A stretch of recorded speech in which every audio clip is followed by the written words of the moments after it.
Hello, and welcome to another episode of Getting Your Shit Together. I'm your host, Neil, and today's episode is dropping right after a major move, or should I say, a non move by the Bank of Canada. The Bank of Canada just hit a pause on rate cuts after seven consecutive cuts, keeping the prime rate unchanged at 4.95%. Now, you might be wondering, is this the end of the rate cut party or just an intermission? Today, we are digging into what this pause really means for your mortgage, your strategy, and whether the dream of lower payments is still alive. Plus, we will touch on what to expect for the rest of 2025.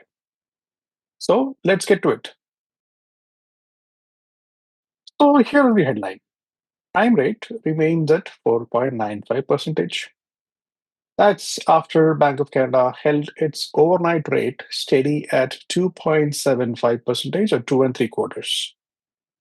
It's a full two and a quarter drop from where we were last summer. That means if you got a variable rate mortgage or a home equity line of credit or anything that is linked to prime, you have already seen some nice savings. Since June of 2024, your interest costs have dropped by about $188 for every $100,000 of debt you have. But why the pause and now? Let's look at what's happening to maybe understand the reason behind this pause. Canada just barely avoided the US tariffs thanks to a 90-day reprieve, which is temporary in nature. Still, our aluminium, auto, and the steel sectors are bearing the brunt of the tariffs. Markets in general are shaky. Stocks dipped towards bear territory before recovering.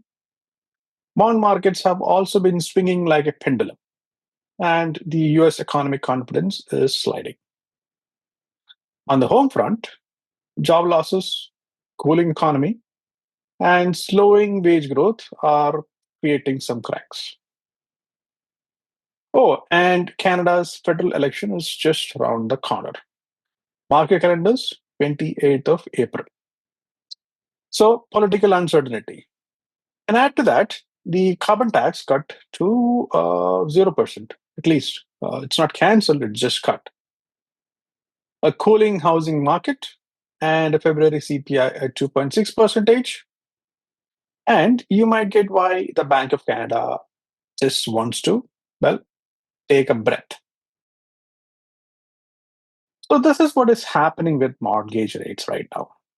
And let's get a feel for what the bond yields are doing to start with, because they tend to lead the way for the fixed rate mortgages.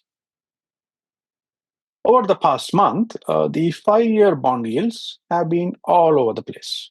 From a low of about 2.4% on the 3rd of April to a bounce to about 2.9% just a few days later. As of now, we're sitting about 2.7172%, slightly higher than where we were in March. And you might ask, why does it matter? Well, because most lenders reacted fast, bumping fixed rates by about 10 to 20 basis points higher. It's a good reminder that bond volatility doesn't just impact investors, it hits home buyers, homeowners, and anybody looking to get some credit. And here is a kicker: the recent high of 2.73% was breached. So, unless the downtrend kicks back in, we might have already seen the near term bottom in bond yields, and by extension, fixed rate mortgages as well. So, here is a big question again: whether you should go fixed or variable. And so, let's talk some strategy. Fixed rates have been lower than the variable rate counterparts for a while now, and the gap is shrinking and almost eliminated as of this moment. If Bank of Canada resumes cuts later this year, variable rates could finally dip below the fixed rates again. But here is a catch. Lenders have been quietly reducing the discounts on the new variable rate mortgages. And again, this trend which started in October 2024 and continues till date. So if prime drops, you might not get the full benefit as the new borrower. So what should you do? Well, generally speaking, if you want stability, you should go fixed rate.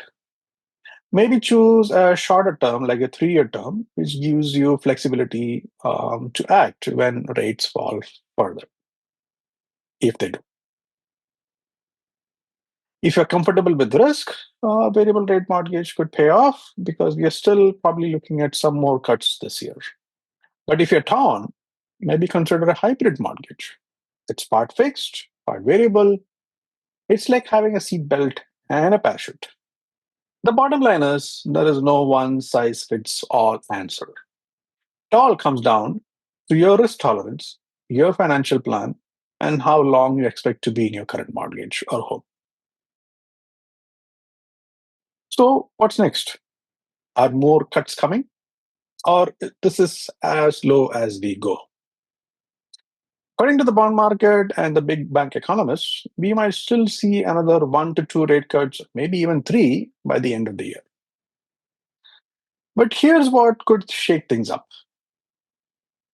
Maybe a US or a global economic slowdown, inflation roaring back unexpectedly, political or geopolitical chaos, and a wild card.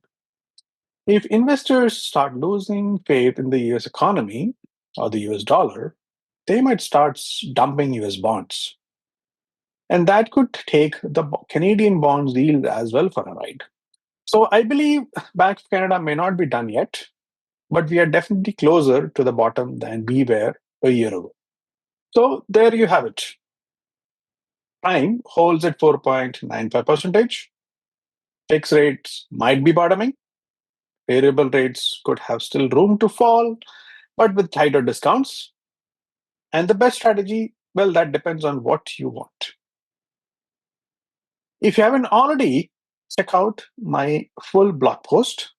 You can find the link in the description.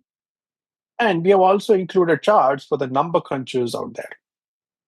As usual, if you have any questions about your mortgage renewal, your upcoming purchase, or whether it's time to switch strategies, reach out. DM me, email me, or book a meeting with me. I would love to help you make sense of all of it. And hey, if you found this episode helpful, do me a favor. Share it with someone who's maybe hunting for a mortgage.